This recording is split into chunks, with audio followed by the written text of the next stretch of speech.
All right.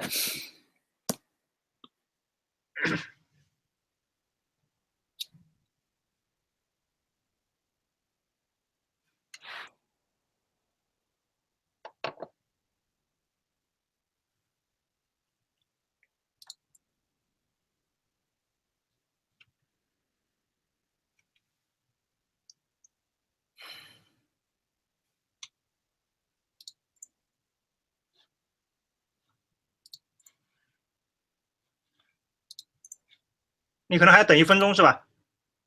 I think we can. Let's just wait for 1 minute and, Right. and How many start. people have logged in? Yeah, I think we have seven now. Oh, okay. Yeah. By the way, so you are already recording? Yeah, the broadcast already starts, so I can see how many viewers are actually online. Okay.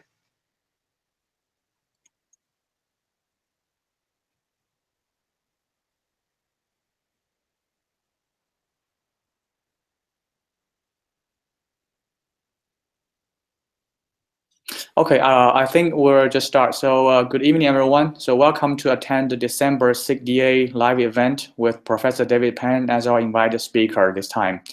So, I'll briefly give an introduction of Professor Pan, although I think everyone already knows about him. So Professor Pan actually received his PhD degree from UCLA.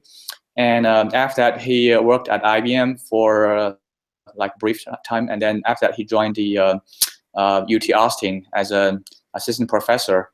So he is currently a full professor and the holder of the Engineering Foundation Endowed Professorship #1 at the Department of ECE at UT Austin. He has published like over 250 refereed journal and conference papers and 8 US patents.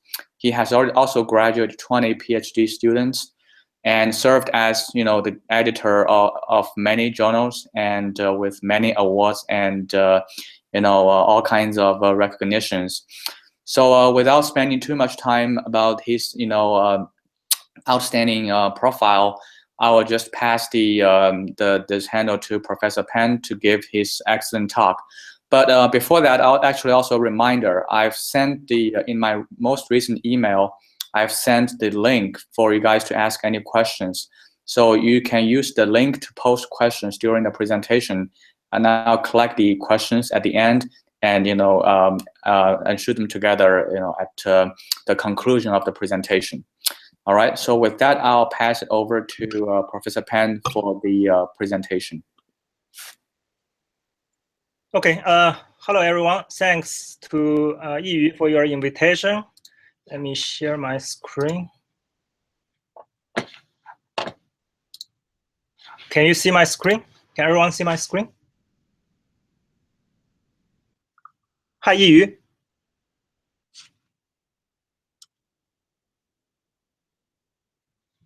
Hello.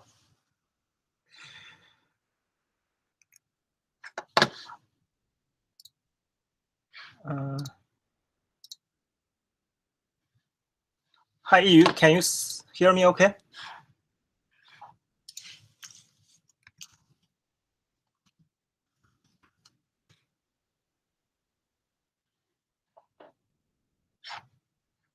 Oh, okay. All right. So let's start. Sorry for a little bit technical glitch. Good evening, everyone. First of all, thanks for attending this talk.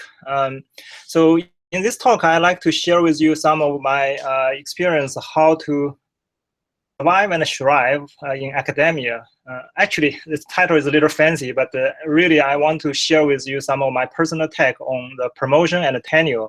I think for those of you who are interested in pursuing academic career, or even if you are a student or not yet an assistant professor, I think you will be interested to see how the life as assistant professor or a professor looks like, right? And it may also help you to be a better student, right? Because if you understand how your professor thinks, you can be a better student, right? And of course, this talk is more, of course, also suited for the young assistant professors. So before I move on, I would like to have some disclaimer that this talk, I will give you some advice, but the advice is only for my from my own personal experience and observation. So please just use it as some kind of reference, but still, when you are trying to use it, you need to have your own judgment whether this applies to you. And yeah, as I put it here, the stickers, right? There's no guarantee, right? I'm not saying that if you follow all this advice, you will get tenure, or definitely no warranty, right?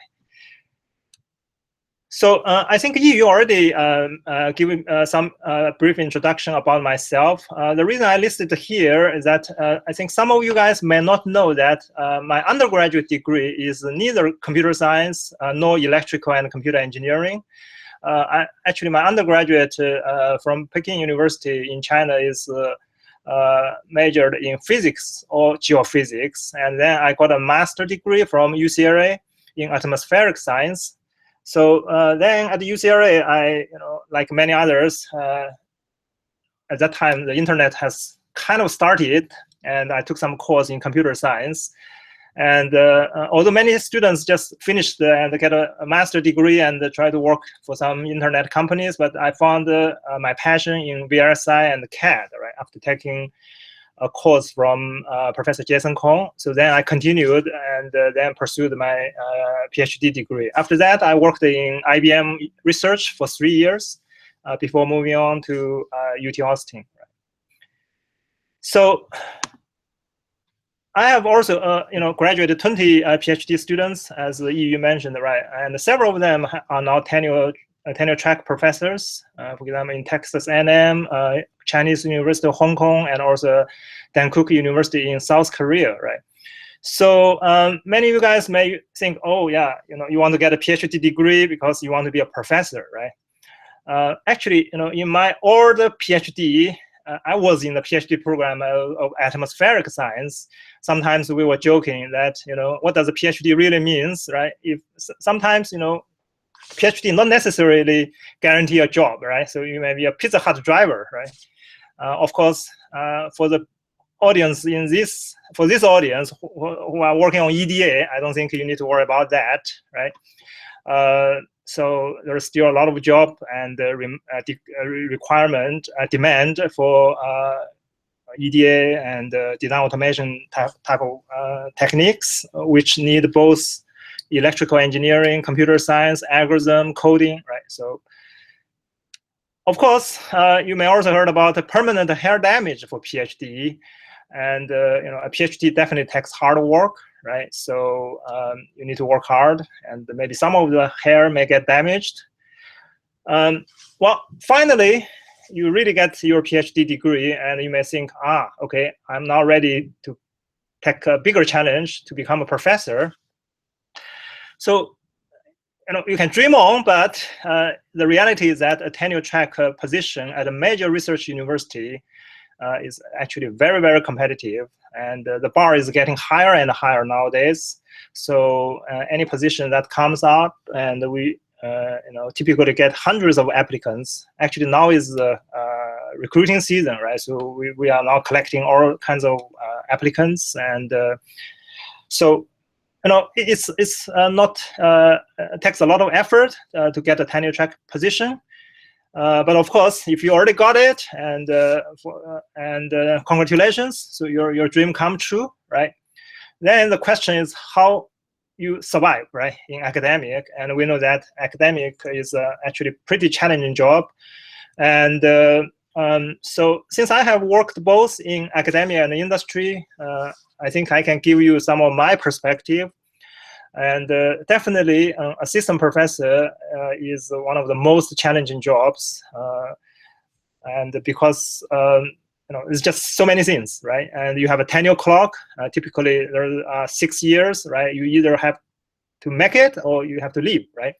And I'll talk about all the challenges. And so still, the good thing, as you can see, as I just mentioned, there are so many PhDs when they graduate, they still want to get a faculty job, right? So it has its, of course, attractiveness. So, but the thing is that there are indeed many, many challenges, right? There are many, many boards you need to juggle. in a major research university, right, you have to worry about the research, of course, right? You have to publish, you have to raise research funding, you have to mentor students, and you have to teach well as well. You know, like a university like UT, we do care about teaching quite a bit, very seriously.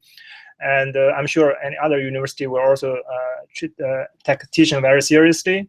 And then you have to advise the graduate students, undergraduate students, and so on and so forth. And you will be asked to do many services. You know, in your department, you may have to do all kinds of committee, admission, curriculum, and so on and so forth. And outside, right, you have to serve program committees of a lot of conferences, editorial boards, right? And you may be asked to serve in proposal panels like NSF, and even oversee government funding agencies, right? So of course, ultimately, you know, when you go up for tenure, you also have to have impact, right? So how do we measure impact, right? So your research, your teaching, and all this, right? But meanwhile, you have to go out to give invited talks, and of course, better if you can be invited to give keynote talks. That's definitely a great recognition of your impacts, right? And sometimes you may be asked to serve in advisory board of some companies, or you may be asked to do some consulting. So there are just a lot of things to be done, right? So actually, I think the faculty in research university, a major research university, I call it some CXO. Essentially, you are a CEO, right? And you are head of your research group. You essentially have a startup company, and you head of this company, and you have to raise funding, right, to support your research group. You also need to be kind of CTO, right, because you need to know more about your students, at least in the big research direction, right? And you also need to be a CFO. You know, believe it or not, you know, as a faculty member, we have to do all kinds of budgeting issues, right? And from salary, overhead to tuition, and all kinds of, you know, tiny little things, right? So besides all this, you have to have a balance of work and life, right? If there's any. And meanwhile, you know, I think a lot of assistant professors, right, they are after their PhD, so maybe they are in their, you know, early 30s or late, you know, 20s, right? So that's time to start a family, and maybe you have a kid, right? So then how do you balance all these things, right? And still you want to have enough sleep, right? Can you have enough sleep, right? And also, you know, your body, you know, exercise. Do you have some time, quiet time, right? So there are just many things, many balls to juggle. And you know, ultimately, how do we allocate our time, and how do we do all this balance, and with so many challenges, right? So many balls to juggle. So all this sounds really, you know, kind of like mission impossible. But the good news is that actually the majority of the tenure track faculty have made it. I don't have the statistics with me right now, but typically, you know, more than 70–80% of assistant professors actually get tenure. So that means, right? So if they can make it, you can make it too. So of course, later on, I'll also talk about even if you don't make it, you know, life can still continue. Okay, all right. So now let me move on to some of the my perspective, and I would call it a tip, right? So of course, you know, before we start any job, right, I think I would like to take a look from a retrospective, right? What I call it, start from the end in mind, right? Think about it, you know, when you just joined the tenure track assistant professor position, or even let's say you just joined as a fresh PhD student, right? So you want to do a great PhD, right? You need to kind of visualize yourself, right? So after 4 years, 5 years, what do you want to be, right? What kind of things you would like, you know, your promotion dossier looks like, right? So, so that's why I would suggest, you know, really before you move on, you should take a look at the promotion dossier guidelines and checklist. I have a link here. You know, that's a UT's promotion dossier guideline and checklist. I'm not going to that link, but basically it will consist of the following things, right? So I'll go into detail each of them one by one. So first, right, you need to have your CV, right? That's the most important document, right? So a CV has pretty much everything you have, right? It has your awards, your publications, your work experience and service and all this, right? So I would suggest you to really use a template similar to what the promotion package looks like. They will give you the guideline how it looks like. So fill that template and update it periodically and see where to improve, right? So ultimately you have to meet all the checkbox, right? So when you are updating your CV periodically, first of all, you get a sense of achievement. You feel, oh, wow, good. In the last 3 months, I got 3 more papers accepted, and maybe 1 award here, and another editorial board or some conference, right? So keep it updated. Really, actually, can also, make you feel good, and also see where you need to improve, right? If you find that, okay, after 3 years in your professional service, you haven't done any conference committee, that's really not good, right? So that means you lack professional service there, right? Or ideally, before you go tenure, you should also serve in some editorial board, right? So if you find, oh, you are not, you missed something there, you need to make up. So anyway, that's the first item in your promotion dossier. And also, you will have you need all kinds of statements, right? From teaching statements to research statement to advising statement to service statement to honors statement, and last but not the least, the reference letters, right? So of course, the reference letters is kind of out of your control, but this statement is your statement, right? So for example, in teaching statement, you have to list all the courses you have taught, and with some teaching surveys, and also it is very important to get peer evaluations, right?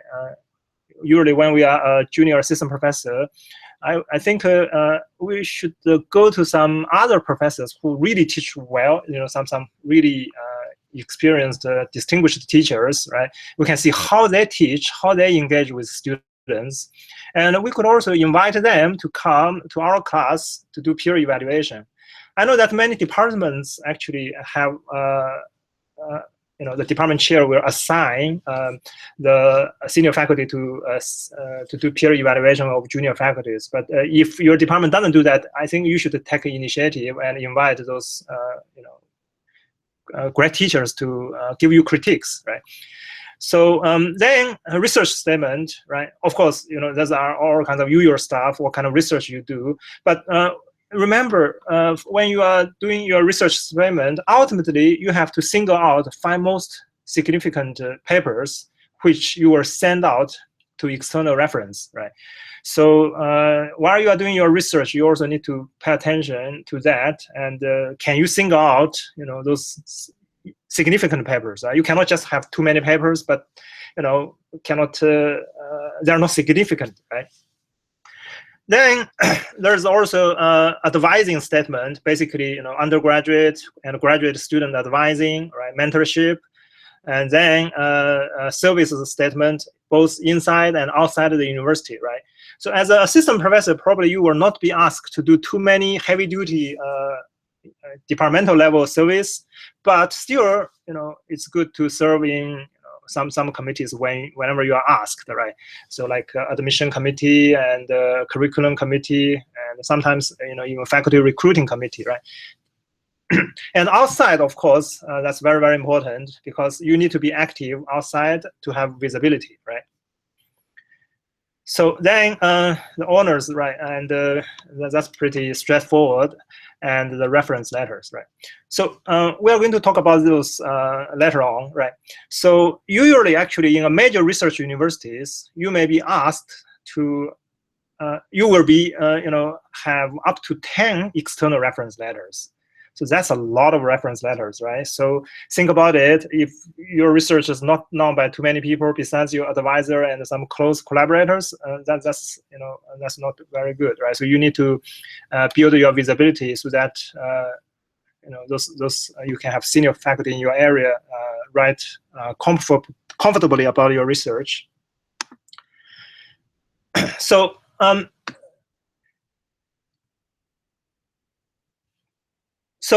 then besides this kind of written rules, right, and which you can look up, right, by looking at your university or departments, those as I mentioned, right, those guidelines, right. But so different departments actually may have some unspoken rules, right. Those are not written, but you should also be very clear about them, those rules from the beginning, right? Because if you know it too late, then sorry, your timing, your tenure clock is running out, right? So this you should consult with your mentor, and usually each junior faculty, for example, in our department, we will have a senior faculty assigned to be the mentor, right? And of course, your department chair is always your mentor. You can ask for help and to clarify all these policies, right?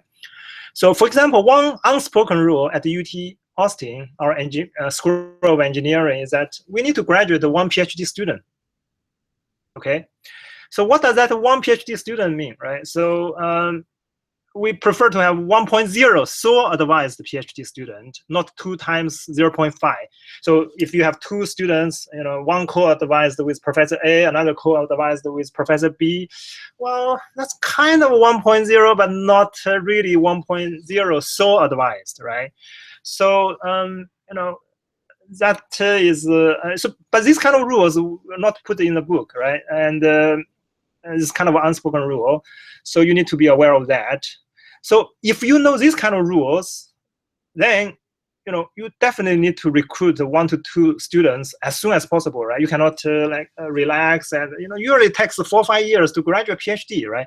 Of course, if you're lucky, and I'm actually very fortunate, the first year I joined UT, I got a student who actually joined my group, right? So, but if you don't recruit that student as soon as possible, and then if somehow in the middle they quit, then you're kind of stuck, right? So we really need to nurture them. And since at the beginning you don't have so many students, I mean, assistant professor usually works like a mode of a PhD, right? So you really work very, very closely with your those PhD students, right?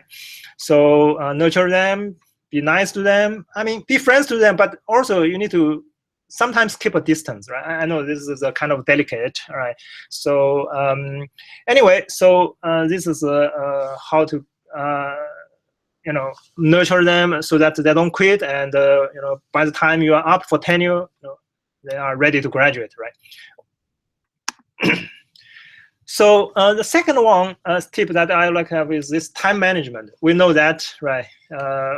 Time is always not enough, and everyone just have 20 hours, 24 hours a day, right? And we have to sleep, we have to do many other things. So, and we just have too many things to work on, right? As I mentioned, right? There are just so many balls to juggle. And remember, you cannot be perfect in everything, right? Well, actually, you probably cannot be even perfect in anything, right? What do you mean perfect, right? So, so we have to set our expectation and go properly. And here's my time management, like a 4D: discipline, do it, delegate, and dump it, right? So first, what is discipline, right? I think we really need to be disciplined in time allocation, right? We have to prioritize our to-do list, right? There are just so many things, you have to prioritize it, right?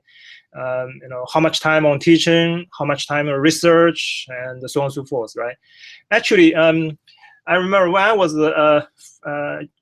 assistant professor, right? So of course you want to make sure the first semester you teach well, so you probably would spend more time on teaching, but gradually the time that you need to spend on teaching should be a little less, right? Because you do need to get your research on the under control. So anyway, so what I'm saying, so even for teaching itself, right? You can spend all your time in teaching, and you may still not be a a perfect teacher, right? So some students still may complain. So you have to set the some kind of allocation in terms of time, and how much time in terms of teaching, research, service, and or other things, right? So what is do it, right? So if you are the only person who do it, right? So just get it done, right? So like Nike's logo, right? Just do it. So then what is delegated, right? Essentially, once we have more and more responsibilities, right, you will have more and more requests from all the sources, review this paper, review that paper, and so on and so forth, and the committee. So you do need to ask help. Right? We need to know how to ask help, right? For example, you should ask your students for help to do some paper review, or to do draw some figures, or for example, you may have a group meeting, and for example, in my group, we also have like pizzas and so on, right? But these kind of things, you don't need to do it, right? You should delegate it. And also, the last item is dump it, right? So we do need to say how to say no, right? Sometimes we just have a lot of everyone asking us this and that, right? But they, look at your time, and using this to prioritize, right? Using the discipline to prioritize, and then see how much you can do it, and you have to do it, and then the rest you can delegate your students, or sometimes even your collaborators. That's why teamworks help. And if all your plates are full, then you have to dump, right? Those not less priority items, right? All right, so then this is the tip number 3. This is actually something that is really, really important. Actually, you can see those successful assistant professors, they actually from someone who maybe not doing that well. Actually, you can see oftentimes communication is the differential factor. So how hone the communication skills, right? Communication is really, really important. As I mentioned, right? So you have to communicate with your department chair, your mentors, and senior faculty in your area, right? Because those people are your champions, right? So you need to keep them informed. Don't just inform them on good news. Even you have bad news, you still can share with them during lunchtime, and to see if they have any suggestions. If your proposal got rejected, hey, I think that's fine, right? Because many proposals got rejected. So and those people, they hire you, they do want to see you succeed, right? So because a tenure-track assistant professor is a lot of investment in time, money, and all this, right, to hire an assistant professor. So they do want to see you succeed. And not only you want to communicate with your colleagues in your department and your university, right? It's also very, very important to communicate and network with people outside, right? Because nowadays, there are more and more collaborative and interdisciplinary research projects, right? At NSF, at MURI, this is a multi-university research initiative, and also SRC centers, and all kinds of projects, right? So if you just work by yourself, actually, it's a little the scope may be narrow, and so also in our area, because we are in EDA, we do need to work very closely with the industry and to get their feedback. Whether the problems that you are working on is really important to industry. Do they have real impacts, right? And third, it's also very, very important to communicate with other people, not only your direct collaborators or in academic and industry, but other people not quite in the same area, but even in the peripheral, related areas, right? So because when your case is up for a promotion, right, the department chair they will ask you for maybe 5 names, but they will also come up with their own 5 names for letter writers. So if the senior faculty in other schools have no idea what your work is about, right, I think that's not very good, right? So they may either decline to write a letter, or their letter may not have depth, right? So in that sense, right, so in terms of communication, right, so first you have to do good work, right? I'm not saying that, okay, if you have no content, just go out to give talks, right? So first we still need to do good work, right, impactful work, and then we need to be able to communicate that so that to have a good positive feedback, and then more people can collaborate with you, and also industry are interested in your research, and then you can go out, give talks, and then they give you feedbacks. Then you can kind of have this really nice feedback, right? And other people want to come and collaborate with you, right? So I'm sure you know that in any major research university, the research is probably the most important, among the most important, right? So so how do we select the research topic, right? For the fresh PhD, or maybe just a couple of years after PhD, if you join as an assistant professor, right? Do you want to continue your PhD related to topics, or you want to start new directions, right? Or do you, let's say, want to pursue those hot topics, right? Or some other topics, right? So it's always a good question. So if you are hired, by the way, as an assistant professor, most likely you have already passed the bar. They are definitely interested in what you have been doing, right? So you should, I think, still continue to do what you are doing. But meanwhile, you should also gradually expand your research scope, right? And also remember that the hot topics come and go, right? So when you are hot now, but after 4 or 5 years may not be hot, right? So we have to be adaptive. I'm not saying that we should just chase all these hot topics, because ultimately you need to ask yourself, what kind of impacts can you really make, right? And how other people will view you, right, when your tenure case come up, right? So can you be recognized as Mr. something, or Mr. Miss something, right? So for example, are you, when they brought up a name, for example, like hardware security, or cyber physical system, or DFM, or physical design, if they say, oh, can you name like top 10 people, or in this area, or something like that? So do you think your name can be brought up? Right? So if otherwise, if your research is like too how do I say, spread thin in any of these, then that's not very good, right? Also remember, ultimately you have to send the file of your best works, right, best papers to the reference letter writers, right? So you do need to have depth there. So regarding whether independent research versus collaborative, right? Again, I think you need to have independence for sure, right? Because otherwise, how you can be recognized as Mr. or Miss something, right? But meanwhile, of course, nowadays there's also more collaborative research. So again, we need to have some balance here, right? And while you are doing collaborative, don't lose your identity, right?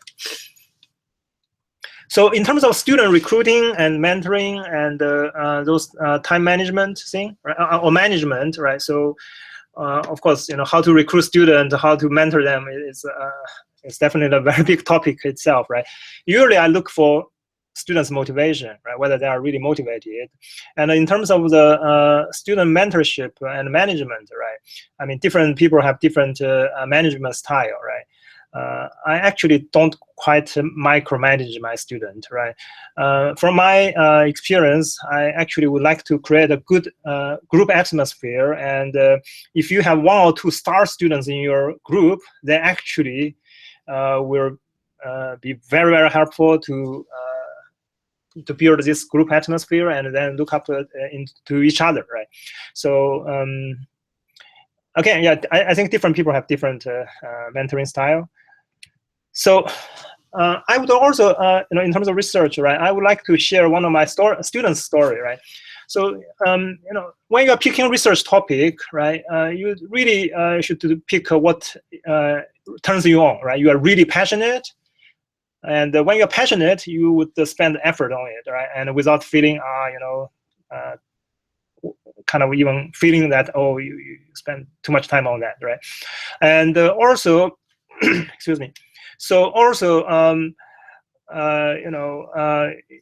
you want to do something that you are good at, right? So actually, for example, I have a former PhD student, Peng Yu, right? So he received a PhD from my group in 2009. And in the last year of his PhD, he did some kind of synthetic biology work, and then he really got into that medical-related or biology-related area. So, like in our area, it's very easy to find an industry job, right? But he decided to do a postdoc, at Baylor College of Medicine, right? And he spent 4 years there, and as a postdoc. And while there, he actually managed to get 4 Science, Nature, Cell papers published, right? So now actually he's an assistant professor in Texas A&M University, and now back to ECE department, and now his group is doing bioinformatics, right? So my point is that, really, there are hot topics and cool topics, but ultimately you have to do what really you are good at and you are passionate at, right? So ultimately, you want to see has impact, right? So as the next one, right? So I mean, we know that in academia, it's publish or perish, right? But I really want to emphasize that it's really quality, not the quantity, that makes you, right? Makes your tenure case.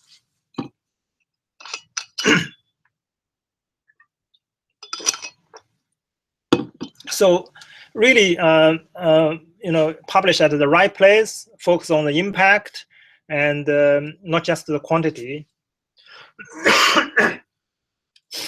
So remember that ultimately you need to single out 5 most important papers and send them to your reference, right? So some of them you may know, and some of them you may not know at all, right? And when they read your papers, so they are going to write their letter sometimes based on your reading your papers, right? So you don't want to have a paper that has a lot of loopholes there, and so for people to pick.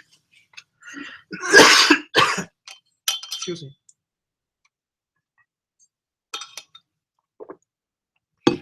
So in terms of the quality versus quantity, right? This is true not just for publications, but it's also true for service and funding, right?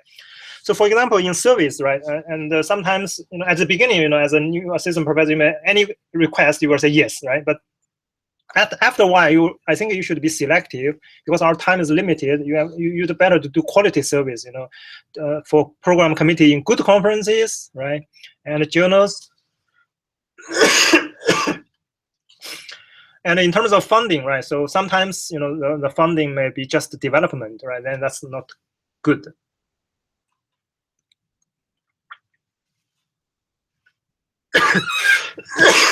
I'm sorry, yeah, I have some coughing.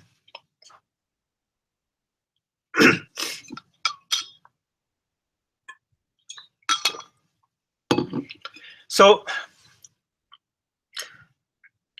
tip number 5, yeah, take it easy, right? So we know that, I've even got some questions how to deal with pressure, right? Someone asked me, right? So tenure clock indeed sounds like a lot of pressure.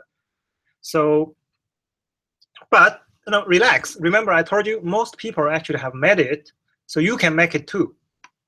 So do what you are supposed to do.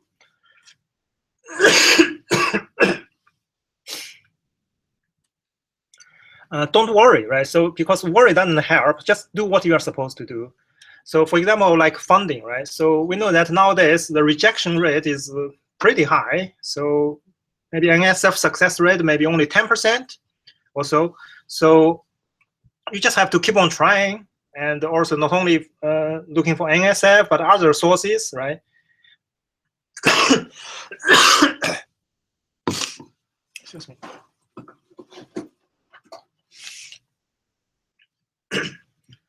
So, so remember, tenure is not everything. So you need to still balance life and work, right? Actually, this is a picture that I talking about work and life. This is a picture that I took on December 25th, 2003. So remember, I joined UT in 2003-04. So this is the first Christmas day, and this is my son. At that time, he's just 1 year old. As you can see, as an assistant professor, you know, sometimes you do show up in Christmas Day in your office. And actually, I brought him and had a little tour on campus.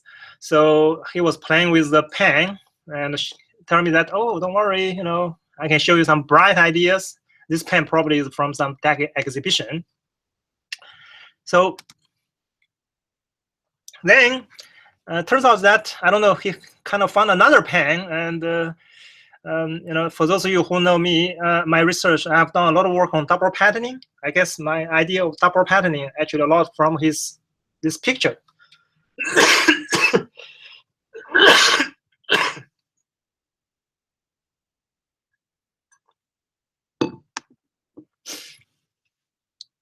So yeah, actually, I have got 5 best paper awards related with this double patterning or multiple patterning. So I guess I got some inspiration from my son, right?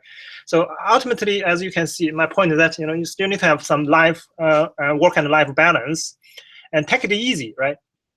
So even like for my case, my NSF career took 3 attempts, right? So although, I mean, the first 2 attempts after I got the result is pretty painful, but I think, as I mentioned, you know, this is a very good book by Dr. Pearl, is on the power of positive thinking, right? So I think anytime, you know, even we didn't get it, right? So, you know, you can think it positively and maybe you can turn it around. For example, in this case, I turned those ideas and recycled the ideas to some of the ideas to SRC or industry, and you know, also got funded, and I think it turned out to be good, right? Because otherwise, if we get it so easily, we may not try other avenues. And also, you know, for many of my cases, when I got best paper awards, you know, I think so you know, try your best, but don't worry about the result, right? Sometimes you win, and you know, sometimes you lose, but I wouldn't call it lose, right? So you learn, right? So you learn that there's a lot of luck involved, right, in all this, you know, funding, best paper awards, and so on and so forth, right? So just do what you are your best, and don't worry about the results, right?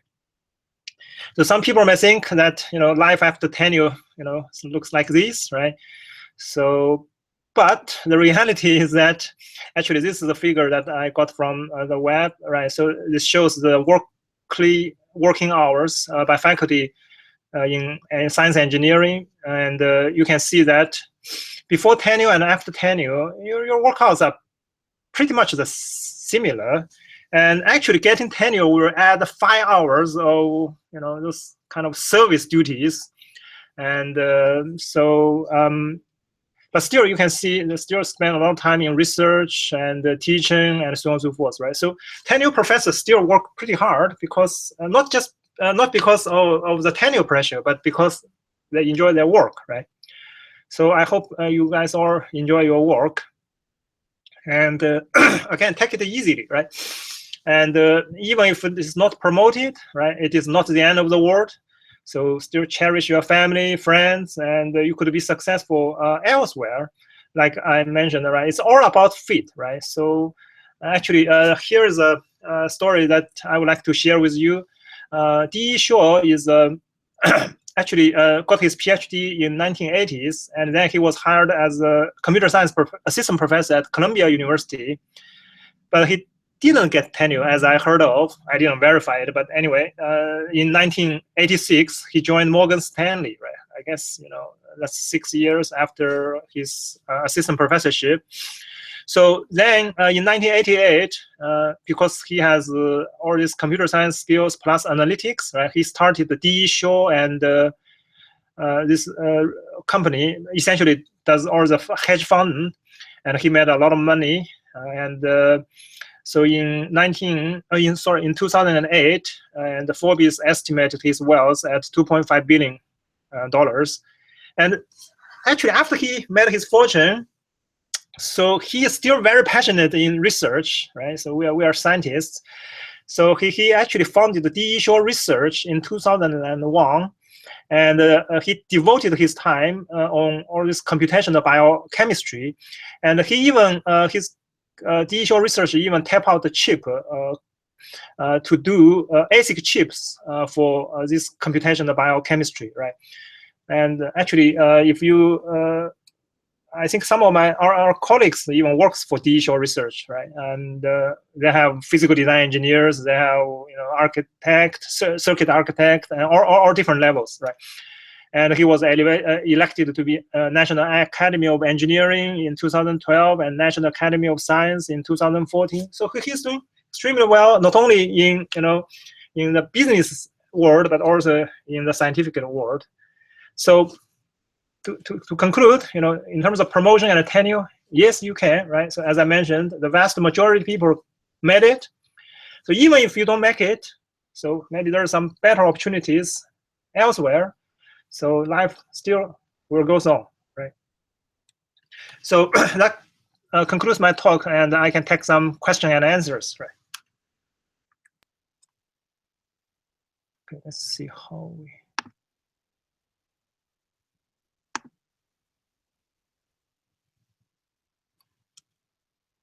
Hello? Hello, can you hear me? Yes. Oh, yeah, I can hear you. Okay. So everyone, if you have any question about the that you want to ask Professor Pan, just go ahead and submit a question online through the link I sent earlier. Right now, I'm seeing 2 questions, and if you have anything to ask, just post it in the link I sent. So I will start with the questions that were asked during the registration. So the first question I have here for you, David, is which changes do you want to make the most if you were to go through the junior faculty phase again? Well, this is a great question. I'm sure everyone has stumbled something. So I would say that I would negotiate a better deal. So for example, in my first semester, I taught a course at 8 a.m., right? So that's fine, but probably not optimal. I'm just kidding, right? I think I would talk to a senior faculty more, right? I wish I had some, talk like this. I attended some talk like this, right? And because a lot of times, I have to figure out the stuff myself. But joining, when you talk to senior faculty more, right? You could join some big team. Of course, it has its own pros and cons, but anyway, I think I would talk to those senior faculty more inside as well as outside the university. Okay. And so it's I like want to spend more time with family. Right. Okay. Okay. Yeah. All right. Okay. So the second question I think here is it's more like a general question. So how did you tackle EDA research while as a student in UCLA? Oh wow. That's kind of like a general question, but that's a pretty general question. But well, I think I'm very fortunate to have a great advisor and mentor, Professor Jason Kong, right, at UCLA. Well, the thing is that, as you have seen from my original background, right, I studied physics, right? So I think that background is very good combination in the sense that when I tackle research problems, right, even in EDA, right, I always try to emphasize the kind of more physical intuition behind, right? So how to simplify it. For example, when I was at UCL, I developed some simplified noise model and also interconnect planning and so on and so forth. So I always try to see, hey, can we make the life simpler, right? And also, does it make sense, right? And so anyway, yeah, that's how I tackle the EDA research problems, right? Okay. Then the next question is, how did you decide to leave IBM research for a faculty position at UT Austin? So what makes you, what made you actually try to make up your mind for the move from industry to academia? Well, actually, I have always been interested in academic career. The reason I joined IBM at that time is because when that year I got an IBM PhD fellowship, and then I did an internship there. Then immediately gave me an offer. So I didn't really return to UT. Sorry, I didn't even return to UCLA after my internship. I enjoyed IBM quite a lot. Right? I gained a lot of industry experience there. Get my hands really dirty, and but then when there's an opportunity open at UT Austin, and UT is my dream school, so that's how I left IBM, right? But I enjoyed the IBM experience quite a lot, right? Know a lot of great people, right? That's a great place. Yep. Okay, then the next question is, what kind of suggestion do you have for like the researchers from industry? For example, someone with 15 or more years of experience and who would like to become, seek for academic opportunities. What kind of suggestion do you have for these kind of applicants? Well, my case, I spent 3 years in research, right? I think 3 years is about the right time, right? You get good experience, but not too much, right? I mean, when I'm saying too much, right? Like when you are 15 years after in industry, right? Then what do you expect, right? So are you going to get a tenure-track assistant professor? That's probably not very, realistic, right? 6 or 7 years may not be, again, sufficient, build a sufficient profile to get a tenure position, right? So I think 3 years is 3 or 4 years is fine, or even 5 or 6, right? So nowadays, of course, the academic bar is getting higher and higher. Sounds like, but if 15 plus years, that's a industry veteran, right? So I think if this person has a very high profile, lots of publications, and invited talks, services, and a recognized industry leader, we do hire these kind of industry veterans directly as tenured professor or even full professor or sometimes even chair, right? Okay. But but you really need to still maintain very active academically, even in industry. So right? It's still the track record that actually plays a role that still have to maintain. Right. Or otherwise, right? If you don't have that, it depends on what level of schools you would like to join, right? So research university or teaching, right? So I'm sure even if you don't have a lot of research, or you want to teach in a community college, and I think they will welcome you, right? Okay. Yep. So it depends, right? Okay, all right. The last question from the registration is how do you think someone can leverage the PhD degree towards entrepreneurship? Basically like startups, starting their own business companies. So how does PhD degree help in those situations? Oh well, I think you have seen many success stories, right? Yeah. For example, my advisor, Professor Jason Kong, has great success in his startups, and also some of his students, not me, but got involved, right? So, if your research is useful, right, and also cutting edge, right, so you can always find some opportunity to either work directly with some bigger companies or startup company yourself, right? So I have worked closely with industry, including consulting or served as advisory board, right? So I think it really depends on what kind of, how you would like to do it, right? So it takes hard work if you want to start up a company yourself, right? So, getting money from other people's pocket is always hard, right? So it takes more effort than getting papers published, right? Yeah. But I think really, so choose a good topic and then choose good partnership, I think. Okay. Right. All right. Okay, so now let's move on to the questions from the live audience. So the first question we have here is, well, actually, there are two questions from the same audience. So, how do you guide your students, in your group to do the research in the EDA area in general, and also for someone not from directly from the CS background, that does not have a strong background in terms of coding, how would these students be able to be successful in the EDA area? Okay. First of all, how do I guide my students, right? Yeah, to do research in EDA, in general, how do you guide the students? Well, this is a very big topic.